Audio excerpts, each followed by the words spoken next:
Você fez alguma coisa pra ela? Não. Você a sequestrou? Não. Abusou dela sexualmente? Eu não. Você matou ela? Não matei. Não. Kenya era uma garota de 19 anos e cheia de vida, que adorava sair com as amigas e aproveitar cada momento da sua juventude. Mas que em uma noite onde deveria ser apenas mais uma festa, ela cruzou o caminho de um predador e tudo acabou em tragédia. Contudo, o desaparecimento e morte de Kenya revelou a identidade desse criminoso, que estava ligado a um outro crime terrível, com uma vítima que sobreviveu a um abuso, espancamento e incêndio, expondo ainda mais a mente perturbadora do homem por trás dessas atrocidades. Hoje, vocês irão conhecer o caso de Kenya Monge.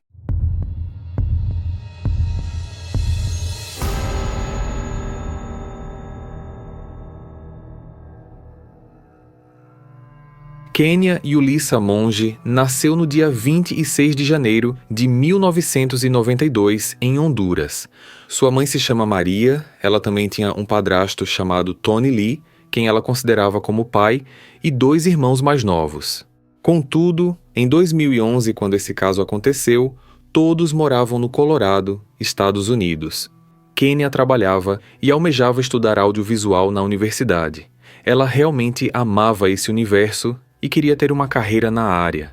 Existem até alguns vídeos online dela dirigindo vídeos amadores com algumas amigas. Apesar de ser muito próxima da família, Kenya, aos 19 anos, em busca da sua independência, decidiu sair de casa e ir morar sozinha.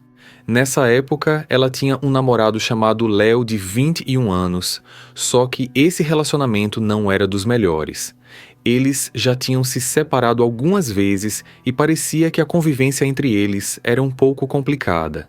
Kenya era uma jovem que gostava muito de curtir, de sair para se divertir com as amigas, ir para festas, baladas, viver a vida noturna, e numa quinta-feira, dia 31 de março de 2011, não foi diferente. Ela foi até o centro de Denver, numa região que tem muitos bares, para se encontrar com algumas amigas. Como esta seria uma noite das meninas, o Léo não a acompanhou. Kenya estava com 2 amigas, que na verdade eram apenas conhecidas. Elas não eram tão próximas ao ponto de serem consideradas amigas de verdade. Nos Estados Unidos, apesar da maioridade legal ser considerada a partir dos 18 anos, a maioridade legal para compra e consumo de bebidas alcoólicas é 21. E por isso, algumas casas noturnas não permitem a entrada de menores de 21 já para evitar problemas. Só que Kenya tinha uma identidade falsa para acessar esses lugares, pois, lembrando, ela tinha 19 anos. Apesar dessa atitude ilegal, ela era uma jovem responsável em relação ao seu limite com a bebida. Ela nunca tinha tido episódios de bebedeira com amigos, de chegar bêbada em casa, de precisar da ajuda de alguém.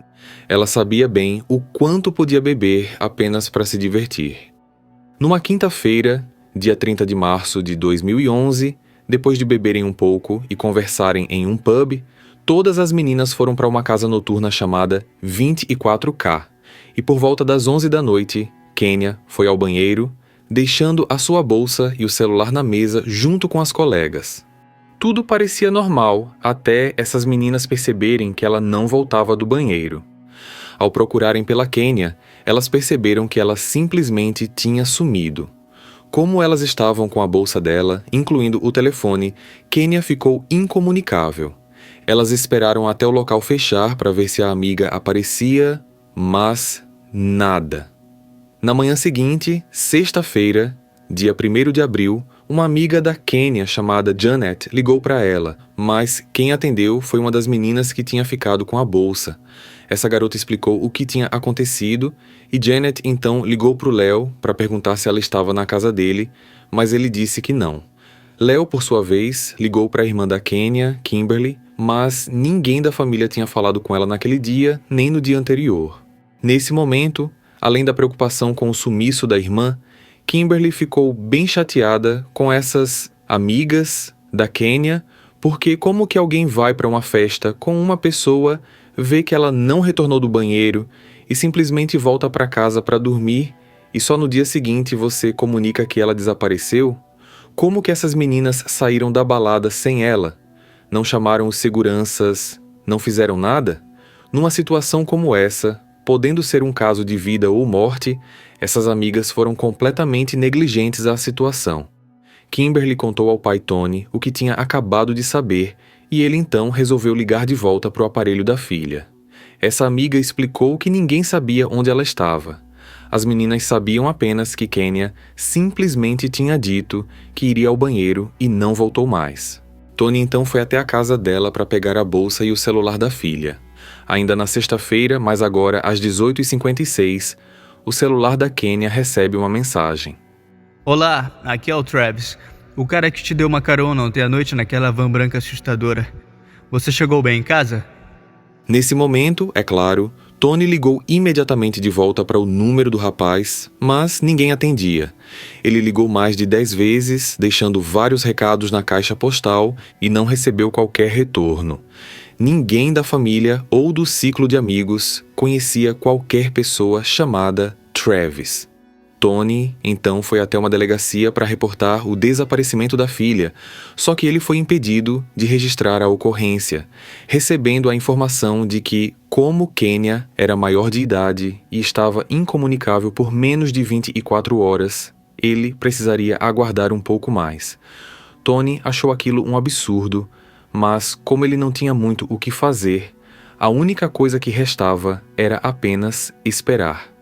Durante a noite, a família confeccionou e imprimiu diversos folhetos com a imagem da Kenya e passaram a espalhar por toda a cidade. Na manhã seguinte, dia 2 de abril, Travis ligou para o Tony. Ele pediu desculpas por não ter atendido as ligações antes, mas ele estava ocupado no trabalho e não viu o aparelho chamar.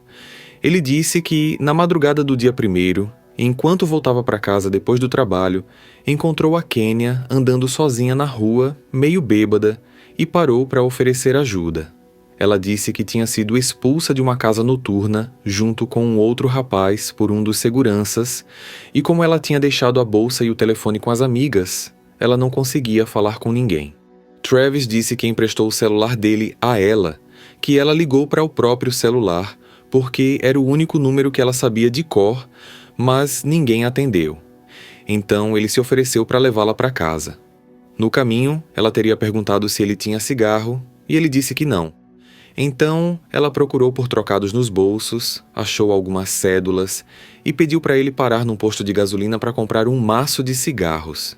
Eles pararam, ela desceu, mas antes dela entrar na loja, Kenya acabou encontrando um rapaz, com quem ficou conversando por alguns minutos. Ao chegar próximo para ver se estava tudo bem, Travis ouviu os dois conversando em espanhol. Kenya apresentou esse rapaz ao Travis como um amigo chamado Dan. Ele perguntou se estava tudo bem mesmo. Ela disse que sim, e então ele foi embora, a deixando com ele.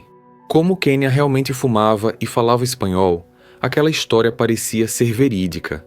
Foi pelo fato dela ter usado o telefone dele para ligar para ela mesma, que o número dela ficou registrado na lista de chamadas, e foi por isso que horas depois ele mandou aquela mensagem. Travis sugeriu ao Tony se encontrar com ele nesse posto de gasolina, que era a Conoco Station, para explicar novamente como tudo aconteceu. Ele aceitou. Contudo, para o Tony, Travis era na verdade a última pessoa que tinha visto a filha com vida, e não aquele Dan. Ele sentia isso, mas não sabia explicar por quê. Por isso, ele não saiu de casa sem levar sua arma, contrariando a vontade da Maria, sua esposa e mãe da Kenya.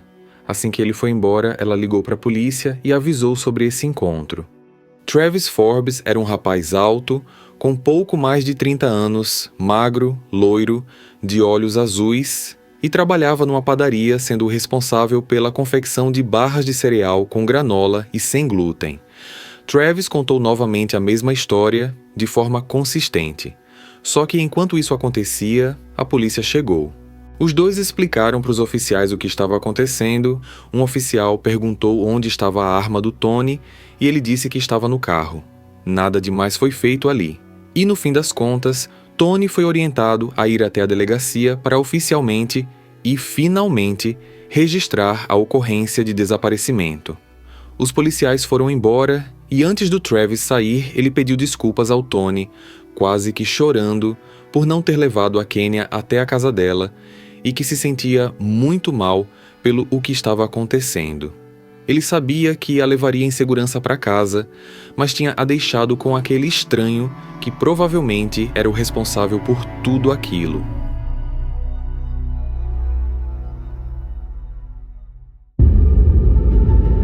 Agora, com a ocorrência de desaparecimento registrada, Travis foi chamado para prestar um depoimento oficial. Apesar da boa aparência e boa vontade em ajudar, ele não era tão santinho assim. Travis tinha um longo histórico na polícia por ser pego usando drogas em local público, participar de brigas em bares e algumas ocorrências de importunação do sossego alheio. Na manhã do dia 5, na delegacia, Travis foi questionado pelo detetive que ficou responsável pelo caso.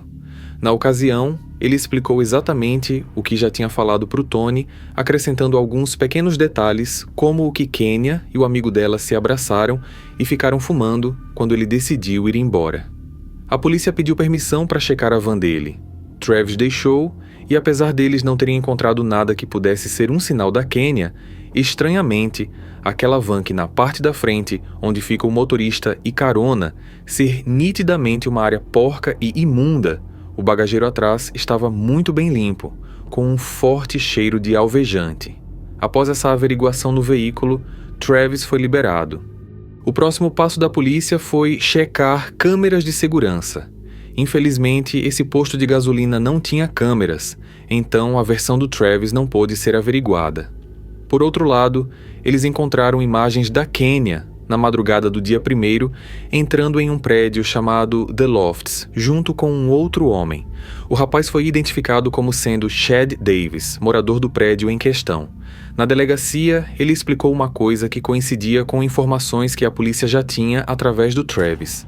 Chad disse que estava na danceteria e que, sem qualquer motivo aparente, o segurança da boate decidiu retirar ele e Kenya do local. Do lado de fora, Kenya pediu o celular dele para avisar as amigas que tinha sido expulsa, mas ninguém atendia ao telefone. Eles ficaram lá fora por alguns minutos, até que ela disse que precisava ir ao banheiro, e como o Chad morava perto da boate, ele a levou até o seu apartamento. Kenya apenas usou o banheiro e foi embora, e isso pôde ser comprovado pelas câmeras de segurança do prédio, já que ela é vista entrando às 2h08 e saindo às 2h11. Então, juntando os depoimentos e imagens existentes até agora, dá a entender que Kenya encontrou o Travis depois de ter saído do apartamento do Chad. No dia 7 de abril, 7 dias após o desaparecimento, a polícia recebeu uma ligação de uma moça chamada Mônica. Ela é a proprietária da padaria onde o Travis trabalhava. Mônica estava desconfiando que algum de seus funcionários poderia estar furtando dinheiro do caixa e quando resolveu checar as câmeras para ver se confirmava isso, ela descobriu que apesar delas estarem ligadas, o cabo de gravação estava desconectado.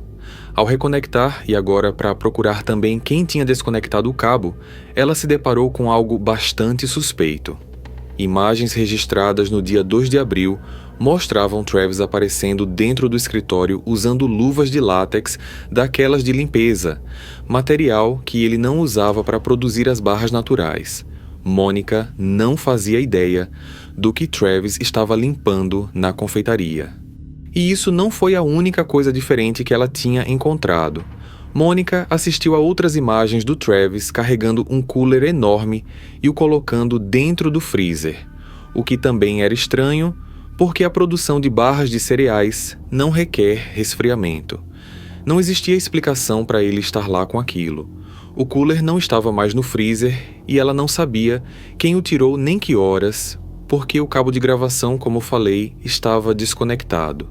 E porque ela não o questionou sobre isso, mas sim estava ligando para a polícia, porque o próprio Travis tinha comentado com ela dias antes que precisava ir na delegacia prestar um depoimento, pois ele tinha dado carona para uma menina que nunca chegou em casa. Então, ao ver todas aquelas imagens, ela sabia que a coisa certa a se fazer era avisar a polícia para que eles pudessem averiguar. No local, a polícia conversou com outros funcionários e alguns disseram que o viram queimando coisas num barril aos fundos da confeitaria dias antes.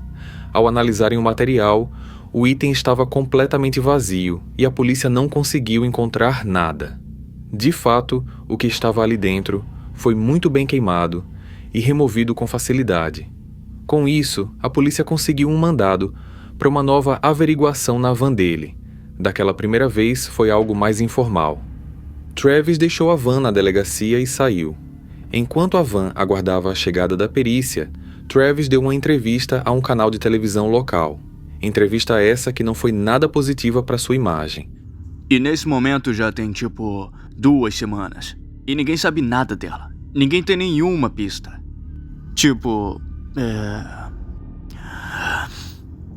É surreal. Eu não tenho nem o que dizer. Sendo uma pessoa de interesse, me deixe perguntar isso. Você fez alguma coisa pra ela? Não. Você a sequestrou? Não. Abusou dela sexualmente? Eu não. Você matou ela? Não matei.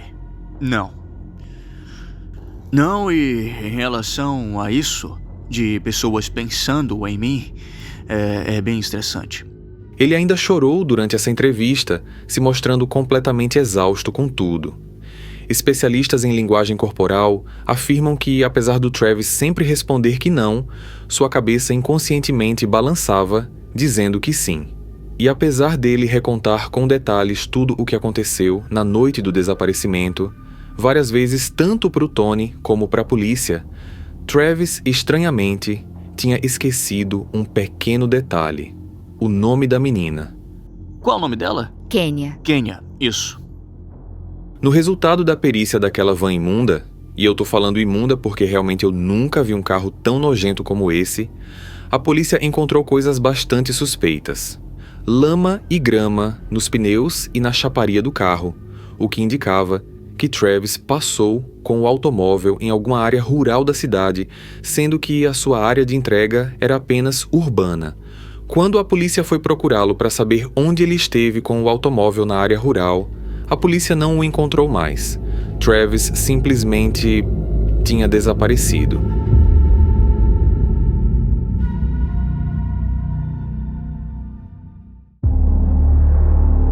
Mais de um mês se passou sem que a polícia conseguisse saber tanto do paradeiro da Kenya como agora do Travis. Contudo, a polícia de Austin, no Texas, registrou uma ocorrência de roubo de carro e a vítima sabia muito bem quem era o ladrão: o próprio Travis. O automóvel pertencia a uma ex-namorada dele. Essa ex informou que Travis tinha chegado em sua casa dizendo que o carro dele estava no conserto e perguntou se podia ter o carro dela emprestado. Ela disse que sim, contudo, ele não voltou. E por conta disso, ela registrou a queixa. Com a ocorrência aberta, a polícia foi em busca do automóvel e conseguiram localizá-lo. Travis foi detido e enviado para a delegacia. A polícia local viu que no sistema, Travis estava registrado como suspeito em relação ao desaparecimento de Kenya no estado do Colorado e, com isso, as delegacias se comunicaram. O detetive do caso viajou até Austin para interrogá-lo pessoalmente. Travis foi questionado por quase 3 horas, mas ele continuava consistente em sua versão, até que as perguntas tiveram que ser encerradas quando ele pediu um advogado. Na ocasião, seu DNA foi coletado e mantido nos arquivos. Contudo, no dia seguinte, a ex-namorada, a dona do carro, retirou a queixa do roubo e, por conta disso, Travis foi liberado.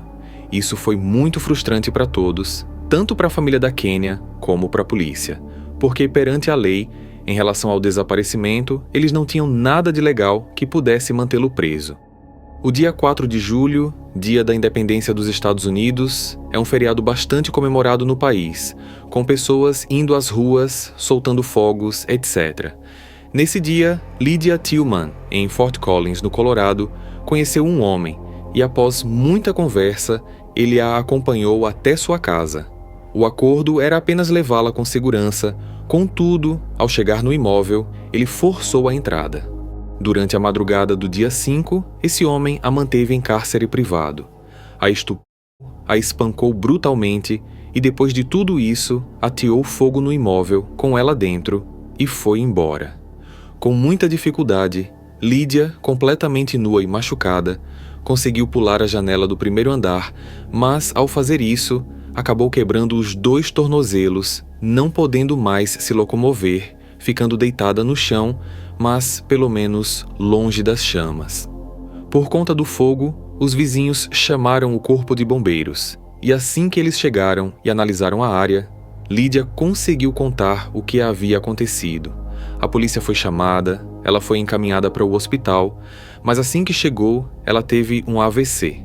Ela permaneceu no hospital em coma induzido, com várias costelas quebradas, mas lá mesmo, com autorização da família, a polícia conseguiu coletar o DNA do abusador encontrado embaixo de praticamente todas as suas unhas. Uma outra equipe que analisava o imóvel encontrou algo bastante peculiar naquele cenário. Como o fogo tinha sido contido a tempo, parte do apartamento não tinha sido atingido, e no meio do cheiro de coisas queimadas, a essência de alvejante era ainda muito forte. A polícia se questionava quem poderia perder tempo limpando um local que intencionalmente seria destruído pelo fogo. Dias antes, uma detetive tinha lido nos arquivos da polícia sobre o suspeito do caso Kenya, que tinha uma van que, apesar de suja na frente, tinha um forte cheiro de alvejante na parte de trás. As delegacias se comunicaram e, como o detetive do caso tinha acesso ao DNA do Travis por conta do roubo do carro da ex-namorada em Austin, ele solicitou uma análise das amostras para ver se elas eram compatíveis. Enquanto o resultado não saía, a polícia reforçou uma equipe nas ruas movimentadas das baladas noturnas da cidade para ver se por acaso o encontravam, já que aquele parecia ser um padrão do Travis. Se fosse ele mesmo o responsável, ele poderia fazer uma nova vítima a qualquer momento. E sem medo de ser reconhecido, Travis foi visto nas ruas. Ao ser abordado de maneira amigável, Travis mentiu o nome, mas como a polícia já sabia quem ele era, eles usaram essa mentira para prendê-lo temporariamente por falsa identificação. O tempo máximo que ele poderia ficar detido por isso era 24 horas e o laboratório das análises sofreu pressão para adiantar o exame comparativo do DNA do abusador da Lídia. O resultado saiu rápido e o abusador era de fato o Travis. Com isso, ele não saiu mais da prisão.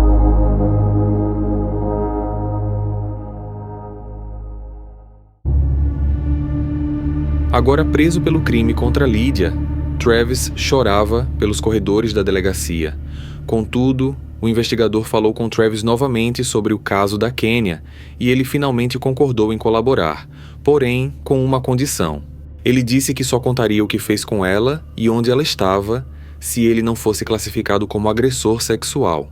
E então, o investigador foi saber da promotoria se isso era possível e conseguiram fechar esse acordo com ele.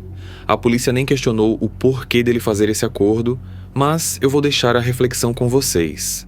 Será que seu medo era do que poderia acontecer com ele dentro da cadeia se fosse condenado por estupro? O que será que aconteceria com esse rapaz alto, loiro e de olhos azuis lá dentro quando aqueles detentos famintos por sexo soubessem que ele estava lá por conta de ter abusado de uma mulher? Fica o questionamento no ar. Assim, no dia 7 de setembro de 2011, 5 meses e alguns dias após o desaparecimento de Kenya, Travis confessou o crime. Ele disse que a seguiu quando a viu saindo da boate com o rapaz. Disse que depois dela ter pedido ajuda a ele e se mostrado completamente vulnerável, ele a colocou na van, a levou para um local remoto onde ele pôde colocar Kenya à força na parte de trás e abusar dela, a sufocando e a levando até a morte. Depois disso, para esconder o corpo, ele a colocou no cooler, que ele lacrou com fita adesiva para ninguém abrir, e a levou até o freezer do trabalho, pois lá o cheiro não seria espalhado. Enquanto isso, ele providenciou a limpeza do automóvel. Nisso, ele desligou as câmeras da padaria, queimou a roupa dela num barril. Na manhã seguinte, pegou o cooler, colocou no carro e foi até Kingsburg, onde a enterrou. O tal do moço que estava fumando no posto de gasolina e que conversou com ela realmente nunca existiu. Tanto essa desculpa como a mensagem que ele mandou para o número da Kenya no dia seguinte eram tentativas dele para se caracterizar inocente se de alguma forma as investigações chegassem até ele. Travis então indicou aos investigadores o local onde deixou o corpo. Ele tinha a enterrado bem fundo, numa cova de 1,5 metro de profundidade. Tony foi informado pela polícia da possibilidade daquele corpo encontrado ali ser mesmo o da Kenya. Ele, por sua vez, avisou a toda a família antes que eles soubessem através da TV. Lembram do acordo que ele fez com a polícia para não ser classificado como estuprador e dizer tudo o que ele tinha feito? O acordo realmente foi firmado, mas de um jeito muito esperto pela polícia. Isso foi feito em relação a Kenya, mas nada foi falado em relação a Lydia. Assim, no dia 21 de outubro de 2011, quase 7 meses após o crime que ele cometeu contra Kenya e 3 meses e meio após o crime contra Lydia, Travis foi julgado e considerado culpado, mas da seguinte maneira: culpado por homicídio pela morte da Kenya, quando na ocasião foi sentenciado à prisão perpétua sem direito à liberdade condicional, e considerado culpado por estupro e tentativa de homicídio em relação ao crime contra Lydia, sendo que por esse crime ele foi sentenciado a mais 48 anos de prisão, mas também sem direito à liberdade condicional. No fim das contas, Travis foi enviado para a prisão como estuprador, e eu deixo na cabeça de vocês o que deve estar acontecendo com ele lá dentro ultimamente. Lydia, após 5 semanas em coma no hospital, acordou. Ela sofreu danos severos em seu cérebro e garganta, ficou com a capacidade motora e fala limitadas, mas sobreviveu, contrariando muitos que diziam que ela não conseguiria. Durante muito tempo, ela passou por reabilitação para recuperar os movimentos e a habilidade cognitiva. Apesar de poder caminhar normalmente e voltar a ter forças para segurar objetos, ela ainda luta para recuperar por completo a sua fala. A polícia continua acreditando que Kenya e Lydia podem não terem sido as únicas vítimas do Travis, já que a forma como ele agia é de se desconfiar. Contudo, se Kenya de fato foi a primeira vítima e Lydia a última, a população pôde ao menos se confortar que um serial killer em potencial, hoje, está atrás das grades.